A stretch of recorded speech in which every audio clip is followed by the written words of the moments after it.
আত্মা নিয়ে রওনা করে আসমানের দিকে। অন্য ফেরেশতারা বলে মা হাদিহি রূহুল খবিসা, এই খারাপ আত্মা কার? ফেরেশতারা জবাব দেয় ফুলান ইবনু ফুলান, অমুকের সন্তান, অমুকের আত্মা। প্রথম আসমানের কাছে যাওয়ার পর বলেন তো ইমানদারের আত্মা কত নম্বর আসমানে গিয়েছিল? পাপাচারের আত্মা প্রথম আসমানের কাছে যাওয়ার পর আল্লাহ তাআলা বলবে এটাকে উপরে আনা দরকার নাই, এটারে আসমানে উঠানোই দরকার নাই। উকতুবু কিতাবা আবদি ফি সিজ্জিন, তার আমলনামা সিজ্জিনের মধ্যে লিপিবদ্ধ করো। কিসের মধ্যে? সিজ্জিনের মধ্যে লিপিবদ্ধ করো। দেহটা আমরা কবরে রেখে আসছি, আল্লাহ বলবেন আত্মাটা তার কবরে তার দেহের মধ্যে দিয়ে দাও। আত্মা তার কবরে দেহের মধ্যে দেওয়ার পর দুইজন ফেরেশতা আসবে, তাকে বসাবে, দেখেই সে ভয় পেয়ে যাবে।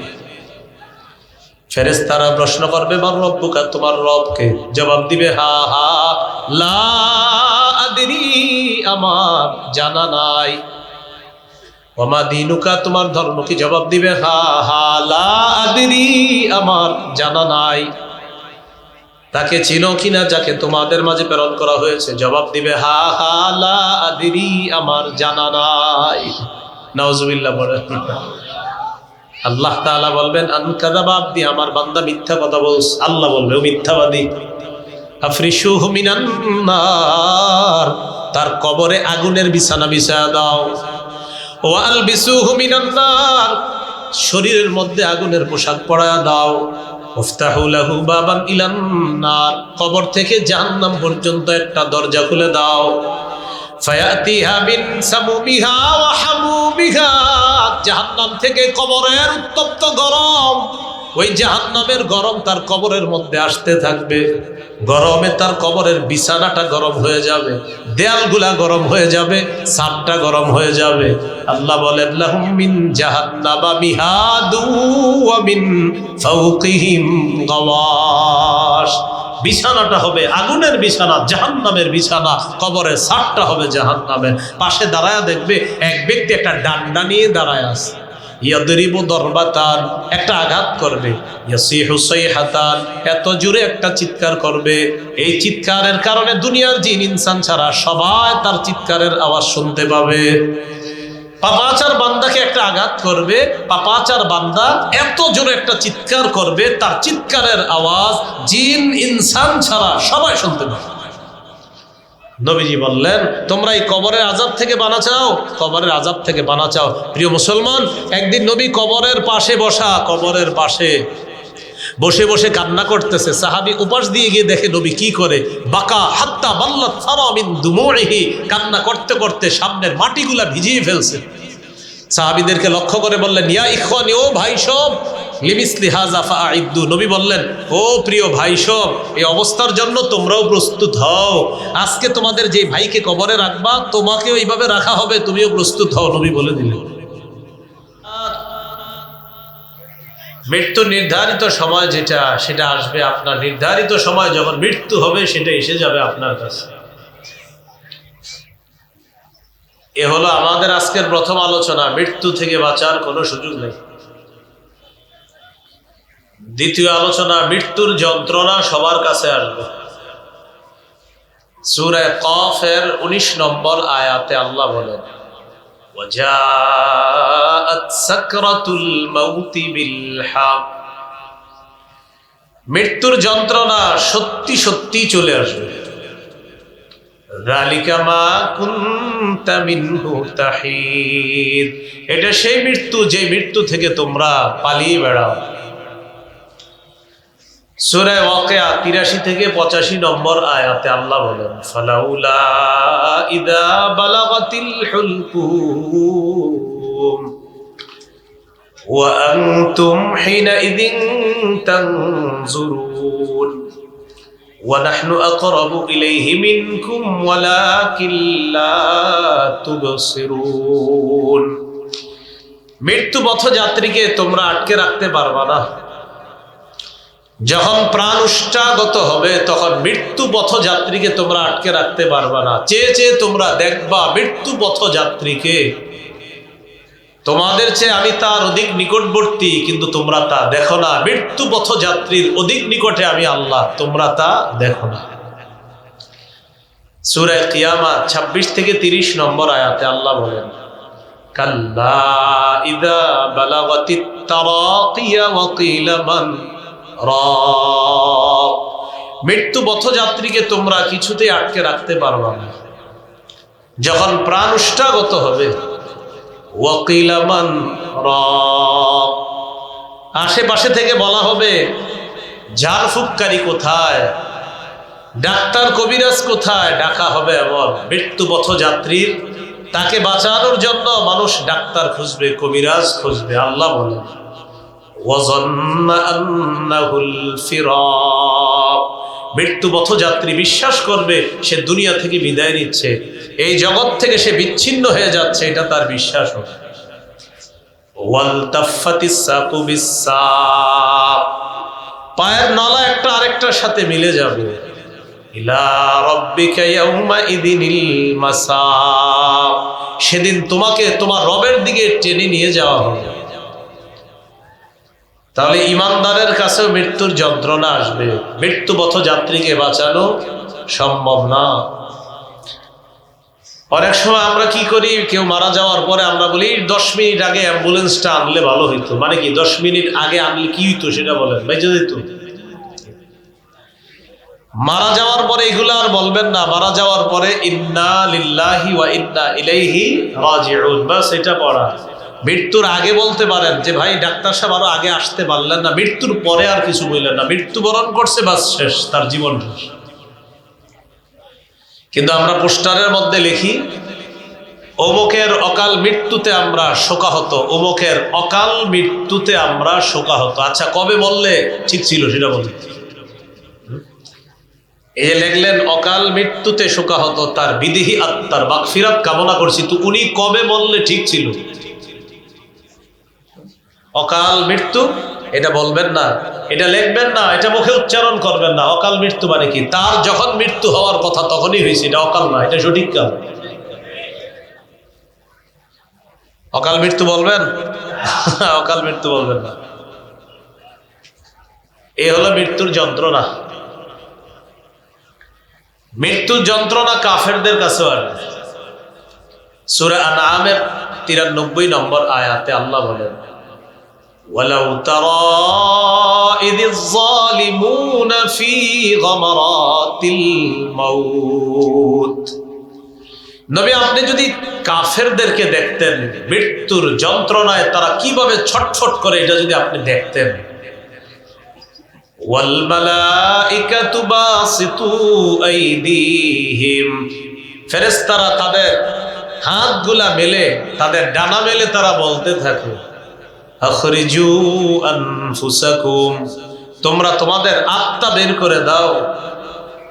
আল-ইয়াওমা তুজজাউনা আযাবাল হুনি বিমা কুনতুম তাকুলুনা আলাল্লাহ গায়রাল হাক্কি ওয়া কুনতুম আন আয়াতিহি তাস্তাকবিরুন। আল্লাহ তাআলা বলেন ফেরেশতারা বলবে তোমাদের আত্মা বের করে দাও, আজ তোমাদেরকে লাঞ্ছনাকর শাস্তি আস্বাদন করানো হবে। তোমরা আল্লাহর ব্যাপারে অসত্য কথা বলতা, মিথ্যা কথা বলতা, এই কারণে তোমাদেরকে লাঞ্ছনাকর অপমানকর শাস্তি আস্বাদন করানো হবে, ভোগ করানো হবে। আর তোমরা আল্লাহর আয়াতগুলোর ব্যাপারে অহংকার প্রদর্শন করতা, এটা কাফেরদেরকে বলবে। এরপরে আল্লাহ বলেন, ওয়ালাকাদ জিতুমুনা ফুরাদা কামা খালাকনাকুম আউওয়ালা মাররা, তোমরা আমার কাছে আসবা একা একা, যেভাবে আমি প্রথমবার সৃষ্টি করেছি, মায়ের পেট থেকে একা এসেছো যেভাবে, ঠিক তোমরা সবাই আমার কাছে একা একা আসবে। তাহলে মৃত্যুর যন্ত্রণা আমার আপনার কাছেও আসবে, কাফেরের কাছে আসবে, এমনকি নবীদের কাছেও মৃত্যুর যন্ত্রণা আসবে। কার কাছে? আমাদের নবীজি সাল্লাল্লাহু আলাইহি সাল্লাম কি বলে দেখেন, সহিহ বুখারীর বর্ণনা 4449 নম্বর হাদিস। এই হাদিসের বর্ণনাকারী আয়েশা সিদ্দিকা রাদিয়াল্লাহু তাআলা আনহা, তিনি বলেন, ইন্না মিন নিআমিল্লাহি আলাইয়া আন্না রাসূলুল্লাহি সাল্লাল্লাহু আলাইহি ওয়াসাল্লাম তুওফিয়া ফি বাইতি ওয়াফি ইয়াউমি ওয়া বাইনা সাহরি ওয়া নাহরি। রাসূলুল্লাহ সাল্লাল্লাহু আলাইহি সাল্লামের স্ত্রী আম্মাজান আয়েশা সিদ্দিকা রাদিয়াল্লাহু তাআলা আনহা বলেন, আমার উপর আল্লাহর বিশেষ নেয়ামত যে রাসূলুল্লাহ সাল্লাল্লাহু আলাইহি সাল্লাম আমার ঘরে, আমার দিনে, আমার শরীরে রাসূল সাল্লাল্লাহু আলাইহি সাল্লামের মাথা মোবারক হেলান দেওয়া অবস্থায় ছিল। ওই অবস্থায় নবী আমার ঘরে, আমার দিনে ইন্তেকাল করেছেন। এটা আল্লাহর অনুগ্রহ আমার উপর, আল্লাহর দয়া যে নবী আমার ঘরে, আমার দিনে, আমার সাথে ট্যাগ লাগানো ছিলেন, আল্লাহ রাসূল ইন্তেকাল করছে। আরেকটা কি নিয়ামত, ওয়া আন্নাল্লাহা জামাআ বাইনা রিকি ওয়া রিকিহি ইনদা মাউতিহি। রাসূলুল্লাহ সাল্লাল্লাহু আলাইহি সাল্লামের মৃত্যুর সময় আমার থুতু আর নবীর থুতু মুবারক মেসওয়াকের বরকতে আল্লাহ একত্রিত করে দিচ্ছে। কিভাবে মেসওয়াকের বরকতে একত্রিত হলো খুব মন দিয়ে শোনেন। আম্মা জান বলেন, দাখালা আলাইহি আব্দুর রহমান ইবনু আবি বকর সিদ্দিক রাদিয়াল্লাহু তাআলা আনহুমা ওয়া বিয়াদিহি সিওয়াক। আম্মা জান বলেন, আমার ভাই আব্দুর রহমান মেসওয়াক হাতে নিয়ে ঘরে প্রবেশ করলেন। আম্মা জানের ভাই মেসওয়াক হাতে নিয়ে ঘরে প্রবেশ করছে। ওয়া আনা মুসনিদাতুন রাসূলুল্লাহি সাল্লাল্লাহু আলাইহি ওয়াসাল্লাম, এমন অবস্থায় যে আমি আল্লাহ রাসূলকে হেলান দেওয়া অবস্থায় আমার সাথে রেখে দিলাম। আমার ভাই ঘরে ঢুকছে, ভাইয়ের হাতে একটা কি বলেন তো, মেসওয়াক। রাসূলুল্লাহ সাল্লাল্লাহু আলাইহি ওয়াসাল্লাম খালি মেসওয়াকটার দিকে তাকায় বারবার। আমি নবীজিকে বললাম, আখুযুহু লাকা, আমি কি মেসওয়াকটা আপনাকে এনে দিব? ফাশারা বিরাসিহি নাআম, নবী মাথা নাড়িয়ে বললেন, হ্যাঁ মেসওয়াকটা দাও। আমি মেসওয়াকটা নিলাম, নেওয়ার পর মেসওয়াকটা আল্লাহ রাসূল সাল্লাল্লাহু আলাইহি সাল্লামকে দিলাম। ফাশতাদ্দা আলাইহি, নবীজির মেসওয়াক করতে কষ্ট হলো। কেন? মেসওয়াক যে অংশ দিয়ে করে, বলেন ওই অংশ কি শক্ত থাকবে না নরম? নরম। তো আম্মা জান আয়েশা সিদ্দিকা রাদিয়াল্লাহু তাআলা আনহা বলেন, রাসূলুল্লাহ সাল্লাল্লাহু আলাইহি সাল্লামের মেসওয়াক করতে কষ্ট হলো। কেন? মেসওয়াক শক্ত। আমি নবীজিকে বললাম, উলাইয়িনুহু লাকা, আমি কি মেসওয়াকটা আপনাকে নরম করে দিব? মাথা নাড়িয়ে বললেন, হ্যাঁ মেসওয়াকটা নরম করে দাও। খুব বুঝবেন। আম্মাজান বলেন, আমি মেসওয়াকটা নিলাম, লাইয়ানতুহু, মেসওয়াকটা নরম করে দিলাম। তাহলে বুঝেন মেসওয়াক নরম করছি কি দিয়ে? দাঁত দিয়ে। মেসওয়াক নরম করার সময় আম্মাজান আয়েশা সিদ্দিকা রাদিয়াল্লাহু তাআলা আনহার থুতু মেসওয়াকের মধ্যে লাগছে। এবার নবীকে দিলেন, নবী মেসওয়াক করলেন। এবার নবীর থুতু মুবারক মেসওয়াকে লেগেছে। আম্মাজান বলেন, মেসওয়াকের বরকতে আমার থুতু আর নবীর থুতু ইন্তেকালের আগে আল্লাহ এক করে দিয়েছে। এই জন্য মেসওয়াক করবেন সবাই, বলেন ইনশাআল্লাহ। আল্লাহ তৌফিক দান করেন। এরপর রাসূল সাল্লাল্লাহু আলাইহি সাল্লাম কি করলেন? পাশে একটা পানির পাত্র আছে, ওই পাত্রের মধ্যে রাসূল সাল্লাল্লাহু আলাইহি সাল্লাম হাত প্রবেশ করাইলেন। ইয়ামসাহু বিহিমা ওয়াজহা, নবীজি তার চেহারা মুবারক এইভাবে মুছতে লাগলেন আর বলতে লাগলেন, ইন্নালিল মাউতি সাকারাত, আয়েশা মৃত্যুর খুব যন্ত্রণা। নবীজি কি বললেন? মৃত্যুর খুব যন্ত্রণা। নবীজি বলতেছেন, আয়েশা ইন্নালিল মাউতি সাকারাত, মৃত্যুর খুব যন্ত্রণা। নাসাবা ইয়াদা, হাত উপরে উঠাইলেন, লা ইলাহা ইল্লাল্লাহ। রাসূলুল্লাহ সাল্লাল্লাহু আলাইহি সাল্লাম লা ইলাহা ইল্লাল্লাহ পড়লেন, হাত উপরে উঠায় বললেন, আল্লাহুম্মা ফির রাফিকিল আ'লা। এটা বললেন, শ্রেষ্ঠ বন্ধু, সর্বশ্রেষ্ঠ বন্ধুর সান্নিধ্যে আমি চলে যেতে চাই। এটা এইভাবে হাত উঠিয়ে বললেন। ফামালাত ইয়াদুহু, আস্তে হাতটা জমিনে পড়ে গেল। আম্মাজান বুঝতে পারলেন আল্লাহ রাসূল দুনিয়া থেকে বিদায় নিচ্ছে। আপনাদেরকে আমার এই জায়গায় যেটা শোনানোর উদ্দেশ্য সেটা হলো, নবীও কি বললেন? মৃত্যুর কি আছে ভাই? যন্ত্রণা। ইন্নালিল মাউতি সাকারাত, মৃত্যুর যন্ত্রণা। নবীজি সাল্লাল্লাহু আলাইহি সাল্লামের মৃত্যুর ব্যাপারে যেটা বললাম, এটা হলো বিশুদ্ধ বর্ণনা, সহিহ বুখারীর। কি বর্ণনা ভাই? বিশুদ্ধ। রাসূল সাল্লাল্লাহু আলাইহি সাল্লামের মৃত্যুর ব্যাপারে যে কথাটা বললাম এটা হলো নবীজির ব্যাপারে বিশুদ্ধ বর্ণনা। নবীর মৃত্যুর ব্যাপারে আমাদের সমাজে অসতর্কতার কারণে কিছু অশুদ্ধ বর্ণনা, অসতর্কতামূলক এরকম মাইকে হয়তো বের হয়ে গিয়েছে, আর শ্রোতারাও এটা অসাবধানতাবশত এটা গ্রহণ করে নিয়েছে। বাকি এটা আমি কাউকে দোষারোপ করি না। হয়তো কোনো বইয়ের মধ্যে এরকম ঘটনাটা লেখা ছিল, ওই লেখাটা পড়ার পর হয়তো কোনো আলোচক মাইকের সামনে বসে এটা বলে ফেলেছে, আর আপনারাও এটা গ্রহণ করেছেন, কিন্তু টোটাল বিষয়টা অশুদ্ধ। এরকম একটা অশুদ্ধ বর্ণনা আপনারা মুখস্থ আছে আমি জানি, একটু বলার পর আপনাদের মনে আসবে হা হুজুর এটা শুনছি তো। যেমন নবীজির ইন্তেকালের সময় মালাকুল মাউত আইসা নবীর কাছে অনুমতি চেয়েছে, এরকম কথা শুনছেন না? আচ্ছা, মালাকুল মাউত নবীজির কাছে এসে অনুমতি চেয়েছে, একজন গ্রাম্য ব্যক্তির রূপ ধারণ করে আসছে, আর এটা খুব সুন্দরভাবে আপনার বলা হয়, মাইকেও বলা হয়েছে, লম্বা হিস্টোরি, কিন্তু আমি পুরোটা বলতেও পারবো না। টোটাল বর্ণনাটা জাল বর্ণনা, যে এক গ্রাম্য ব্যক্তির রূপ ধারণ করে মালাকুল মাউত আসছে আর নবীর কাছে অনুমতি চেয়েছে, এই বর্ণনা পুরাটা কি জাল। জাল, আমি বললাম তো অসাবধানতা বশত এখান থেকেও বের হয়েছে, আর অসতর্কতার কারণে আমরাও গ্রহণ করে ফেলেছি। আব্দুল মুনিম ইবনে ইদ্রিস নামে এক ব্যক্তি এই জাল বর্ণনাটা দুনিয়াতে ছড়িয়ে দিয়েছে। নবীর ইন্তেকালের সময় মালাকুল মাউত গ্রাম্য ব্যক্তির রূপ ধারণ করে এসে নবীর কাছে অনুমতি চেয়েছে, এই জাল বর্ণনাটি আব্দুল মুনিম ইবনে ইদ্রিস নামে এক ব্যক্তি দুনিয়াতে জাল হিসাবে এটা ছড়ায়া দিছে। আর এই জালটা পরবর্তীতে হয়তো কোনো চটি বাংলা বইয়ের মধ্যে চলে এসেছে, আর এই ঘটনা হয়তো আমরা অনেকে পড়ে ফেলেছি, পড়ার পর এটা মাইকেও বলে ফেলেছি, শ্রোতারাও গ্রহণ করে ফেলেছি, যেটা পুরো টোটালটাই ছিল জাল বর্ণনা। তাহলে এই বর্ণনা এটা জাল। আর আমি যেটা শোনাইলাম বুখারীর বর্ণনা, এটা বিশুদ্ধ বর্ণনা। আরেকটা বর্ণনা আপনারা শুনছেন, সেটা হলো মালাকুল মাউত মুসা আলাইহিস সালামের কাছে আসার পর তিনি একটা থাপ্পড় দিয়েছে, এটা শুনছেন কিনা? এটা সঠিক। এটা কি সঠিক? এটা বুখারীতে আছে, মালাকুল মাউত মুসা নবীর কাছে আসছে, মুসা নবী থাপ্পড় দিয়েছে, এটা সঠিক। এখন ঘটনা হলো কি জানেন, মুসা নবীর এই হিস্টোরি বলতে গিয়ে ওই নবী, আমাদের নবীর নামে আবার ওই গ্রাম্য ব্যক্তির রূপ ধারণ করছে, ওই বানানোটা বলে ফেলি। মুসা নবী মালাকুল মাউতকে থাপ্পড় দিছে, এটা বিশুদ্ধ।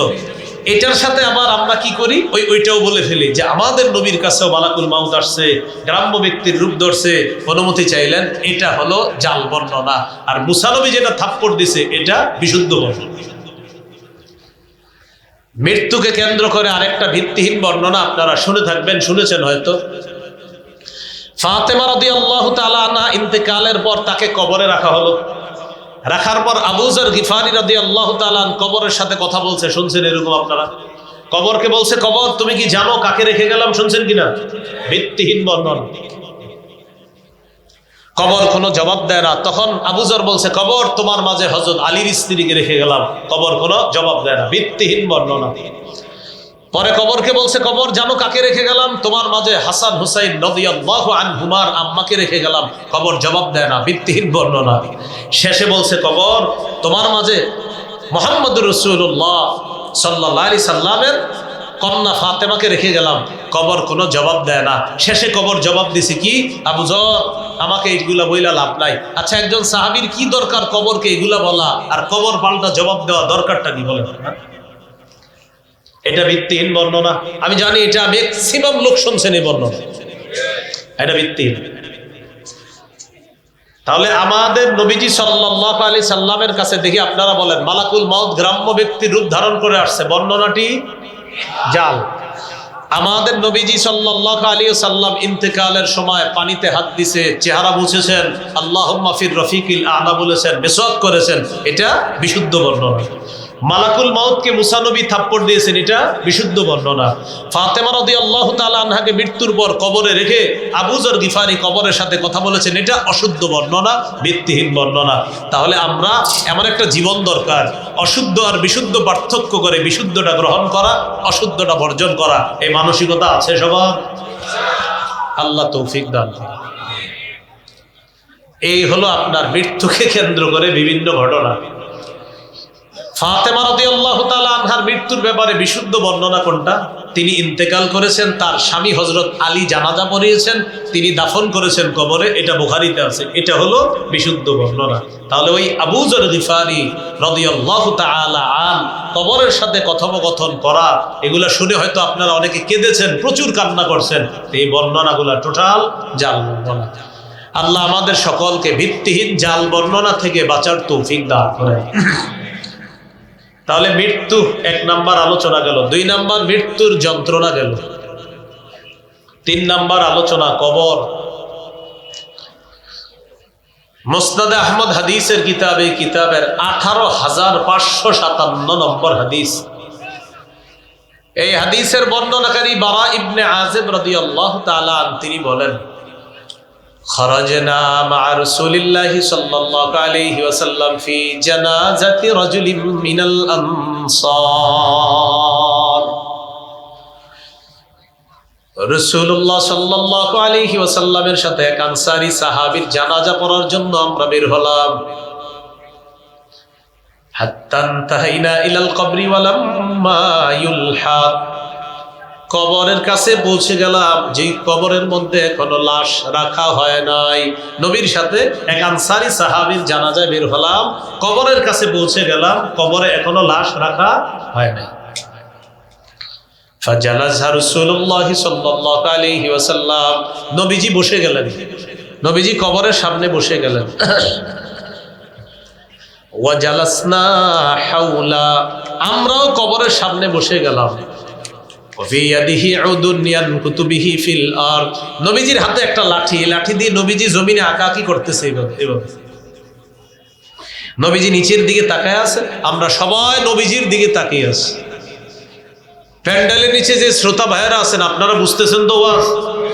আচ্ছা, রাসূলুল্লাহ সাল্লাল্লাহু আলাইহি ওয়াসাল্লাম কবরের পাশে বসলেন, আমরাও বসে গেলাম, আমরা নবীজির দিকে তাকায় আছি। নবীজি একটা লাঠি দিয়ে মাটিতে আঁকাআঁকি করতেছে, আমরা সবাই নবীর দিকে তাকায় আছি।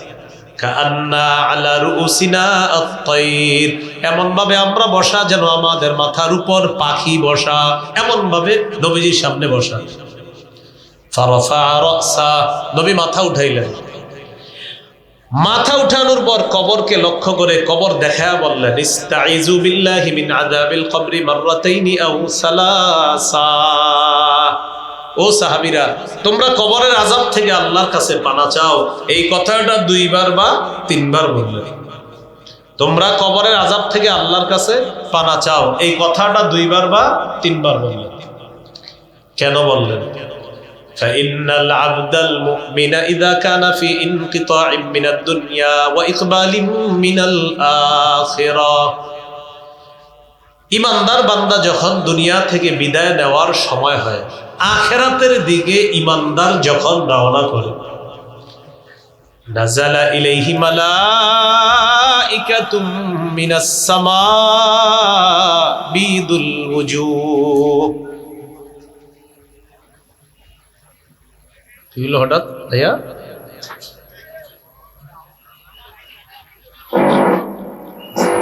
সাবধানে সাবধানে, ঠান্ডা মাথায় বেঁচে।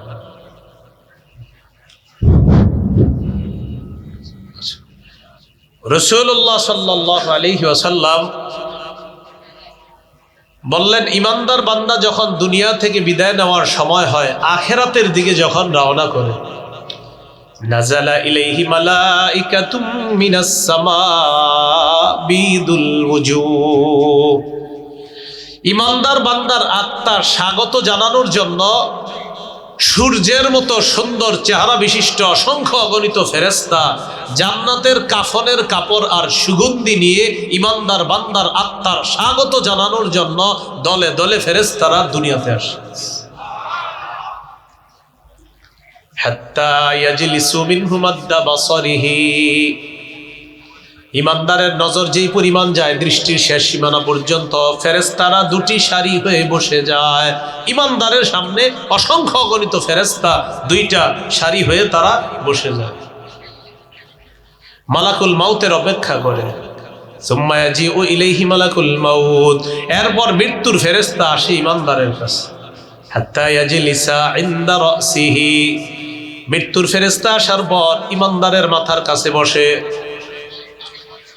ইমানদারের মাথার কাছে বসার পর ইমানদারকে লক্ষ্য করে বলে আইয়াতুহান নাফসুত তাইয়্যিবা, হে পবিত্র আত্মা, উখরুজি ইলা মাগফিরাতিল্লাহ ওয়া ইলা রিদওয়ানি, হে পবিত্র আত্মা তুমি বের হও, আল্লাহর ক্ষমার দিকে বের হও, আল্লাহর সন্তুষ্টির দিকে বের হও। আল্লাহ তোমাকে ক্ষমা করে দিয়েছেন, আল্লাহ তোমার প্রতি সন্তুষ্ট হয়ে গিয়েছেন, তুমি বের হও। বলেন তো আমার সাথে, হে পবিত্র আত্মা, বলেন বলেন আল্লাহ।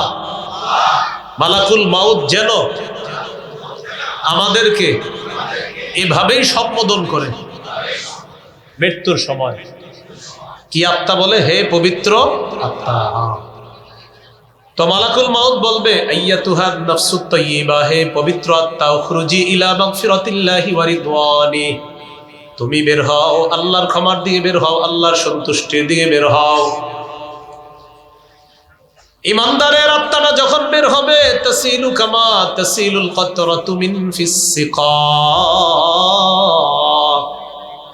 পাত্রের পানি যেমন বের হয়, শেষের ফোঁটাগুলা যেমন আস্তে আস্তে বের হয়, ইমানদারের আত্মাটা এইভাবে আস্তে আস্তে তার দেহ থেকে বের হবে। পাত্রের পানিগুলা ফোটায় ফোটায় আস্তে আস্তে যেমন শেষের দিকে বের হয়, ইমানদারের আত্মাটা এইভাবে বের হয়ে মালাকুল মাউত নিয়ে। সামনে কারা আছে দেখি, ওয়াজ বুঝছেন কিনা? সামনে কারা? এইখানে তো আপনারা। ইমানদারের সামনে কারা? মাশাআল্লাহ মাশাআল্লাহ। কারা? ফেরেশতারা অপেক্ষা করতেছে, তাড়াতাড়ি দাও, আত্মাটা দাও, আমাদের কাছে দাও।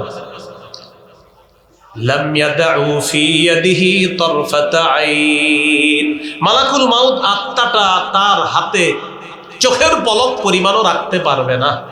সামনে যারা তারা ফায়াখুজুনা, আত্মাটা নিবে, ফায়াজআলুনা ফিল কাফনি, জান্নাতের কাফনের কাপড়ের মধ্যে আত্মাটা রাখবে, রাখার পর আত্মাটা পেঁচাবে, পেঁচানোর পর সুগন্ধি মাখবে, মাখার পর ফায়াসআদুনা বিহা ইলাস সামা, ইমানদারের আত্মা নিয়ে ফেরেশতারা আসমানের দিকে রওনা করে। আমার আপনার যেন মরণটা এরকমই হয়।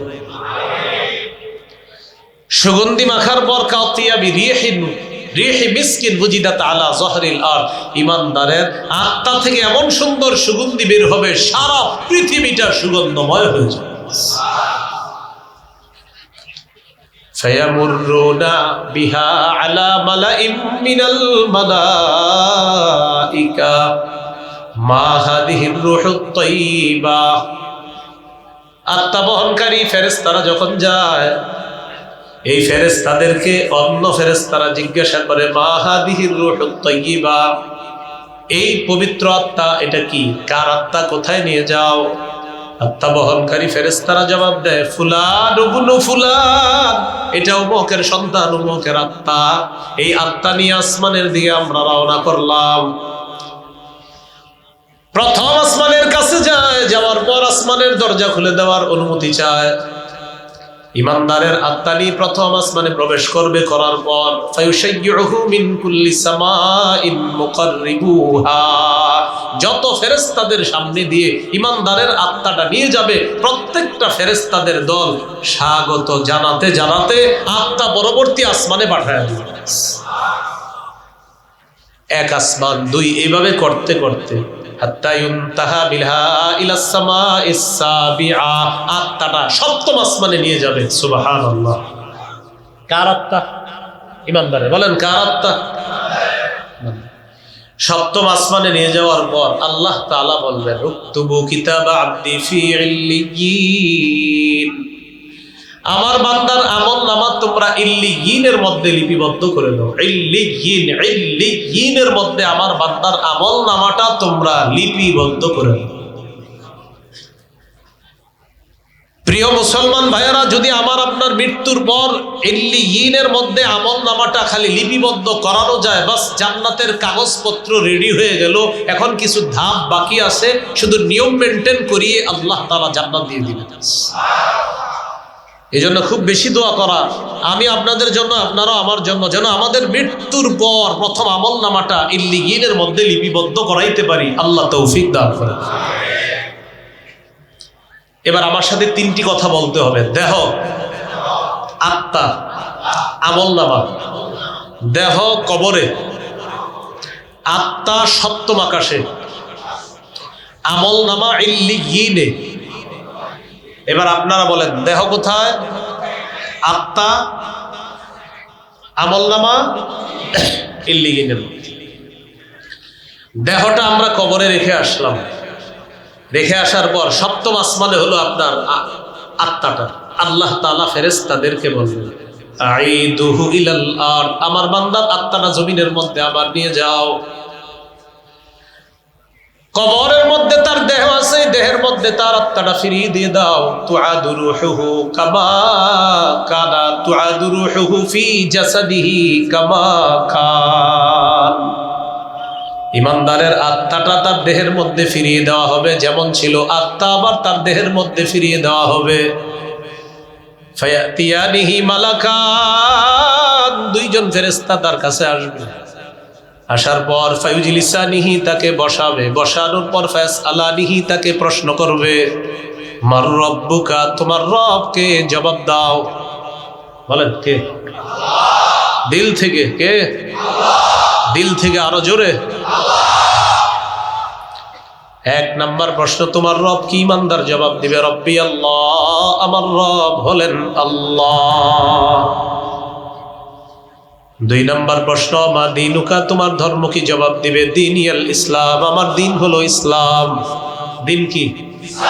বলেন জমিনে, আসমানে, আল্লাহর দিন একটাই, ইসলাম। জমিনে আসমানে দিন কয়টা? নাম কি? ইসলাম। আকীদাতুত তাহাবীতে আছে দীনুল্লাহি ফিল আরদি ওয়াস সামাই ওয়াহিদুন, আসমানে জমিনে দিন একটাই, ইসলাম। সূরা আলী ইমরানের 19 নম্বর আয়াতে আছে ইন্নাদ দীনা ইনদাল্লাহিল ইসলাম, আল্লাহর কাছে একমাত্র দিন হলো ইসলাম। ইবনে তাইমিয়া রাহমাতুল্লাহি আলাইহি বলেন মাল্লাম ইকিররা বাতিনান ওয়া যাহিরান আন্নাল্লাহ লা ইয়াকবালু দীনান সিওয়াল ইসলাম ফালাইসা বিমুসলিমিন।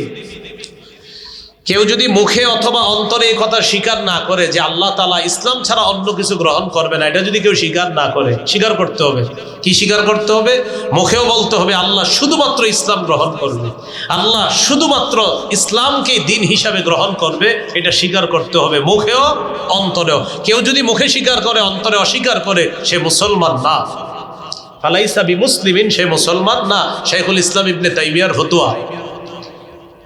সূরা আলী ইমরানের 85 নম্বর আয়াতে আল্লাহ বলেন ওয়ামাই ইয়াবতাগি গায়রাল ইসলামি দীনান ফালাই ইউকবালা মিন, যে ব্যক্তি ইসলাম ছাড়া অন্য কিছুকে দিন হিসাবে কামনা করবে, এটা কিছুতেই তার থেকে গ্রহণ করা হবে না।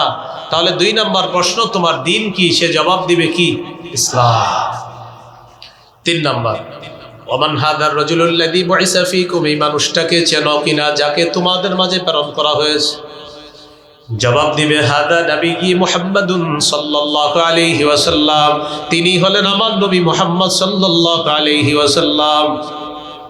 ফেরেশতারা বলবে আইনা ওয়াজাদতা হাদা, আচ্ছা তুমি এই প্রশ্নের জবাব কোথায় পেয়েছো? ওই ব্যক্তি জবাব দিবে ক্বারাআতু কিতাবাল্লাহ, আমি আল্লাহর কোরআন পড়েছিলাম, সেখান থেকে আলেমদের কাছ থেকে আমি জেনেছিলাম এই 3 প্রশ্নের জবাব। এই প্রশ্নের জবাব জেনে আমি কবরের মধ্যে এসেছি। আল্লাহ তাআলা ফেরেশতাদেরকে ডেকে বলবেন আন সাদাকা আব্দি, আমার বান্দা যা বলছে সত্য কথা, আমি আল্লাহ আমার বান্দাকে সত্যায়ন করে দিলাম, আমার বান্দার সব কথা সত্য। এবার আল্লাহ বলবেন আফরিশুহু মিনাল জান্নাহ, আমার বান্দার কবরে জান্নাতের বিছানা বিছায়া দাও। ওয়া আলবিসুহু মিনাল জান্নাহ, তার শরীরে জান্নাতের পোশাক পরায়া দাও।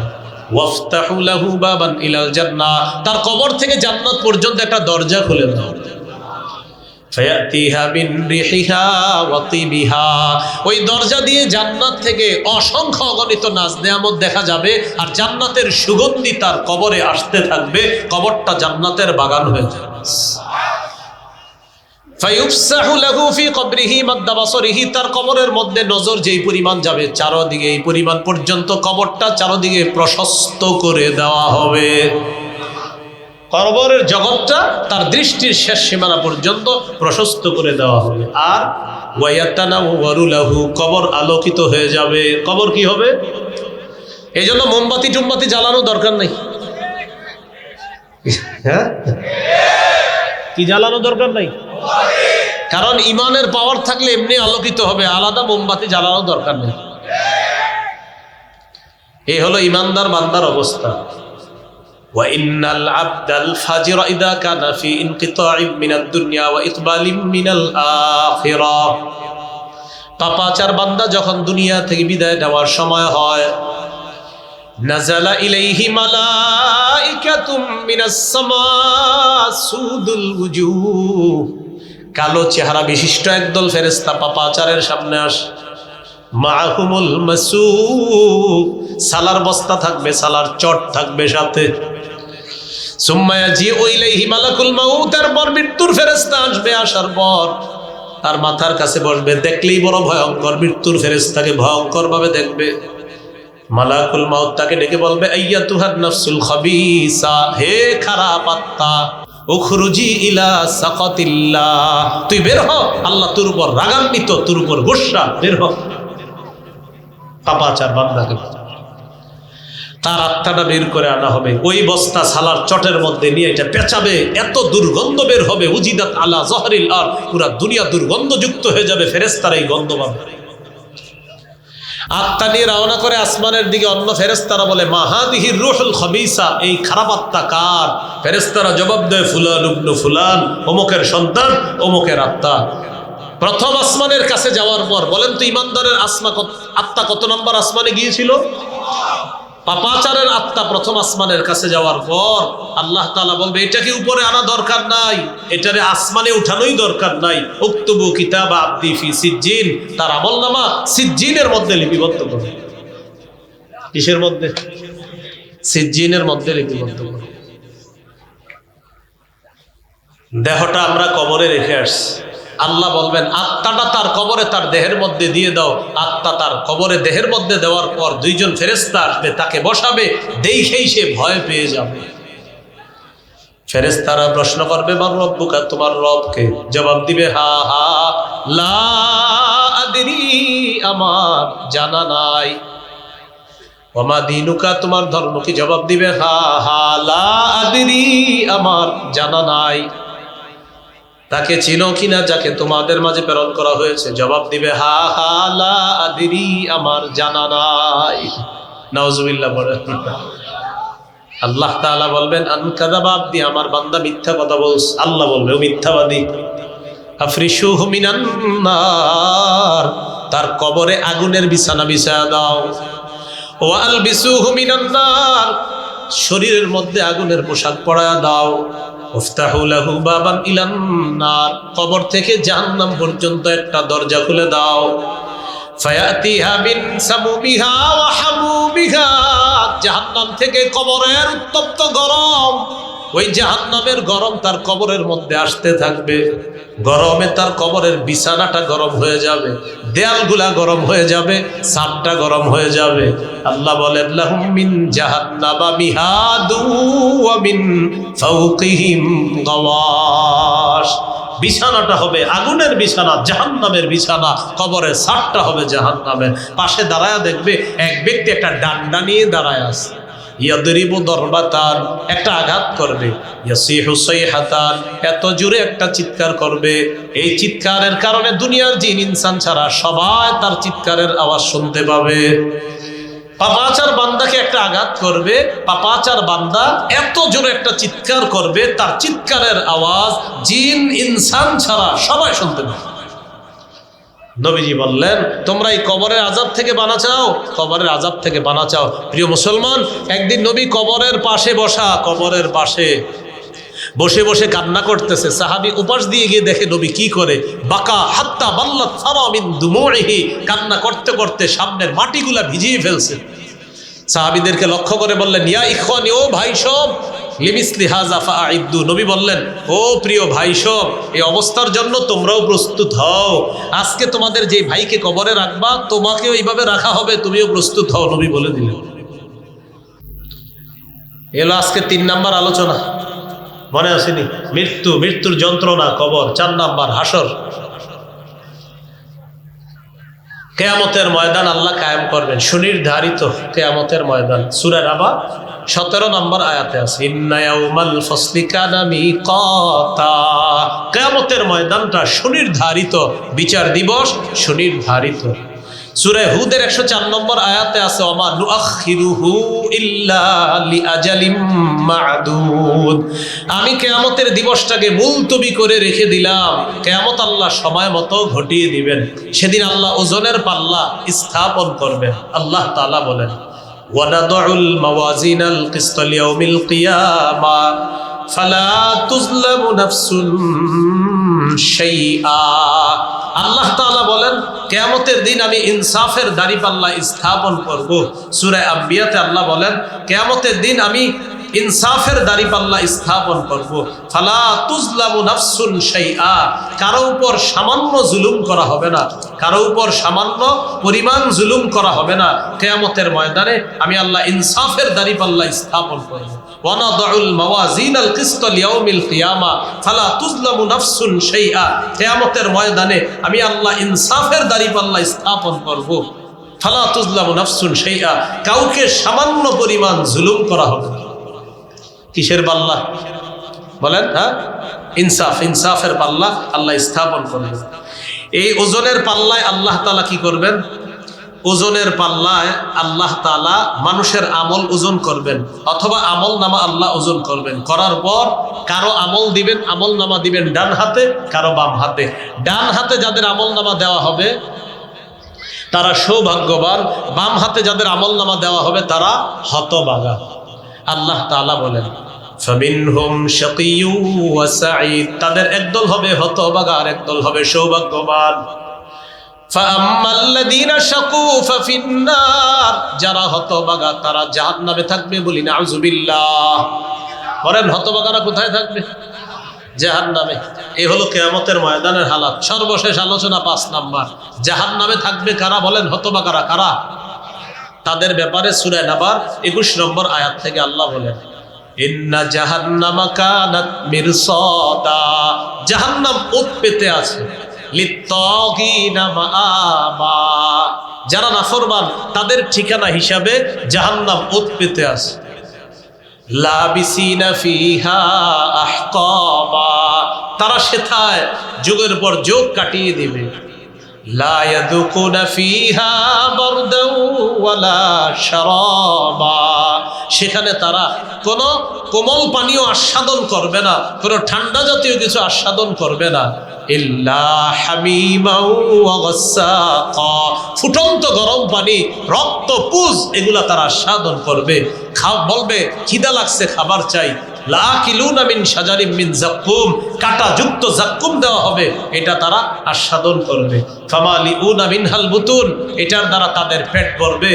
এবার পানি চাইবে, তাদেরকে দেওয়া হবে সদীদু আহলিন নার ওয়া কাইহু জাহান্নাম, জাহান্নামীদের রক্ত পুজগুলো একত্রিত করে পানি হিসাবে পান করার জন্য।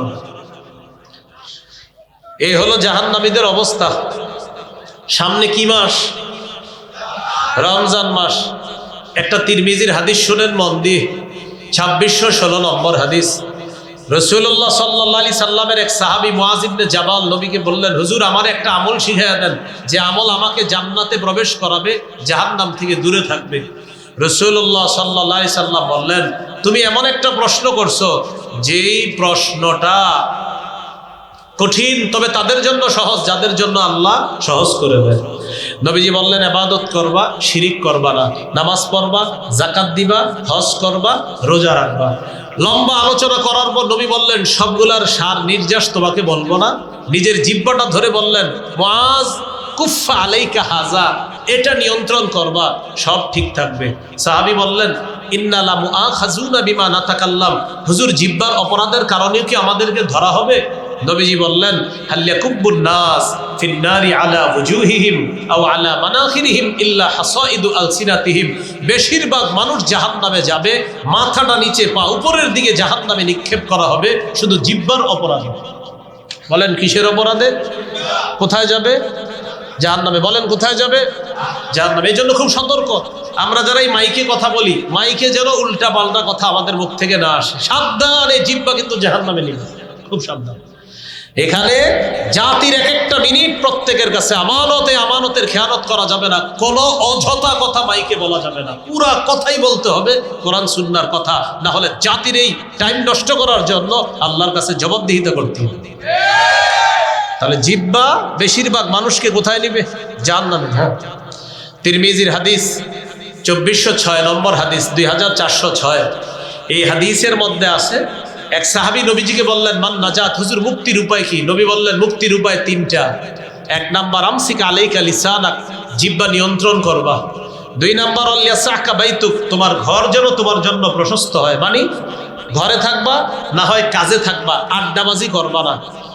কিছু মানুষ বাসায় যাওয়ার কথা 6টায়, রাত 10টা বেজে গেছে বাসায় যায় না। স্ত্রী ফোন দেয়, আপনি কোথায়?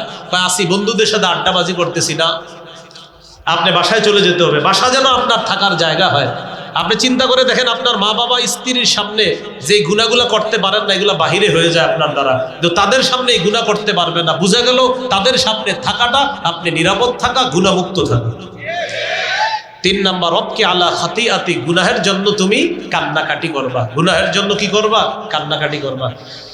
রাসূলুল্লাহ সাল্লাল্লাহু আলাইহি সাল্লাম বলেন আস-সাওমু জুন্নাহ, রোজা হলো জাহান্নাম থেকে বাঁচার ঢাল, যতক্ষণ এই রোজাটাকে ছিদ্র না করা হবে। সাহাবীরা বললেন হুজুর রোজা ছিদ্র হয় কিভাবে? নবী বললেন 2টি অপরাধে রোজা নামক ঢাল ছিদ্র হয়। কয় অপরাধে রোজা নামক ঢাল ছিদ্র হয়? 1 নাম্বার মিথ্যা কথা, 2 নাম্বার গীবত। এখন বলেন তো মিথ্যা আর গীবত কি দিয়ে বলা হয়? জিহ্বা। আর বেশিরভাগ মানুষ জাহান্নামে যাবে কিসের অপরাধে? মাশাআল্লাহ। আবার রোজা নামক ঢাল ছিদ্র হয় কয়টা অপরাধে? 1 মিথ্যা, 2 এই 2টা হয় কোন অঙ্গ দিয়ে? বেশিরভাগ মানুষ জাহান্নামে যাবে কোন অঙ্গের কারণে? তাহলে জিহ্বাকে নিয়ন্ত্রণ করতে হবে। তিরমিজির 2407 নম্বর হাদিস, এই হাদিসের মধ্যে আসছে রাসূল সাল্লাল্লাহু আলাইহি সাল্লাম বলেন ইদা আসবাহা ইবনু আদম ফাইনাল আযা কুল্লাহা তুকাফিরুল লিসান, আদম সন্তান যখন সকাল হয় তখন সমস্ত অঙ্গগুলা জিহ্বাকে ডাক দিয়ে বলে ও জিহ্বা ইন্নামা নাহনু বিকা। পা জিহ্বাকে ডাক দেয়, হাত জিহ্বাকে ডাক দেয়, কান জিহ্বাকে ডাক দেয়, চোখ জিহ্বাকে ডাক দেয়, নাক জিহ্বাকে ডাক দিয়ে বলে ও জিহ্বা ইন্নামা নাহনু বিকা, আমরা তোমার অনুসারী, আমরা তোমার অনুসারী। ফাইন ইস্তাকামতা ইস্তাকামনা, তুমি ঠিক থাকলে আমরা ঠিক। ওয়াইন ইওয়াজাজতা ইওয়াজাজনা, তুমি বাঁকা হলে আমরাও বাঁকা। জিহ্বাকে সব অঙ্গ প্রত্যঙ্গ বলে তুমি ঠিক থাকলে আমরা ঠিক, তুমি বাঁকা হলে আমরাও বাঁকা। তাহলে ভাই জিহ্বার গুনাহ থেকে বাঁচা। তিরমিজির 2410 নম্বর হাদিস, নবীর এক সাহাবী নবীকে বললেন মা আখওয়াফু মা তাখাফু আলাইয়া, হুজুর আমার ব্যাপারে সবচেয়ে বিপজ্জনক মনে করেন কি? নবী জিহ্বা ধরে বললেন এটা এটা এটা সবচেয়ে বিপজ্জনক, এটা এটা জিহ্বা সবচেয়ে বিপজ্জনক। তাহলে বলেন রোজা ছিদ্র হয় কয় অপরাধে? 1 কোন অঙ্গ দিয়ে হয়? বেশিরভাগ মানুষ জাহান্নামে যাবে কোন অঙ্গের কারণে? আল্লাহ আমাদের সকলকে জাহান্নাম থেকে বাঁচার জন্য আমলগুলা যেন বেশি বেশি করতে পারি, জাহান্নামের আযাব গজব থেকে যেন বাঁচতে পারি, কবরের আযাব গজব থেকে যেন বাঁচতে পারি। আল্লাহ যেন মৃত্যুটা আমাদের জন্য সহজ করে দেয়। আমিন। ওয়া আখিরু দাওয়ানা আলহামদুলিল্লাহি রাব্বিল আলামিন। একটা ঘোষণা দিতে বলা হয়েছে, আমার একটা সংকলন আছে মিম্বরের আমানত, অনেক মানুষ আপনারা যাদের প্রয়োজন হয় গাড়ি থেকে সংগ্রহ করে নেবেন। 1 থেকে 8 খণ্ড মিম্বরের আমানত। প্রথম খণ্ড সন্তানের 64টা অধিকার, দ্বিতীয় খণ্ড শিরিক বেদাত, তৃতীয় খণ্ড হালাল হারাম, চতুর্থ খণ্ড স্বামী স্ত্রীর অধিকার, পঞ্চম খণ্ড লা ইলাহা ইল্লাল্লাহর ব্যাখ্যা, ষষ্ঠ খণ্ড নামাজ, সপ্তম খণ্ড পাক নাপাকের মাসালা, অষ্টম খণ্ড নামাজ সম্পর্কে আলোচনা। 1 থেকে 8 খণ্ড গাড়িতে আছে। গাড়ির কাজ না ভেঙে যদি কেউ পারেন সংগ্রহ করেন। হ্যাঁ, গাড়ির কাজ ভাঙা যাবে না, ওইভাবে সংগ্রহ করেন। অলরেডি কাজ ভাঙা হয়েছে কয়েকবার, তো এই জন্য আপনারা কিন্তু কাজ ভাঙেন না। আসসালামু আলাইকুম। আলহামদুলিল্লাহ।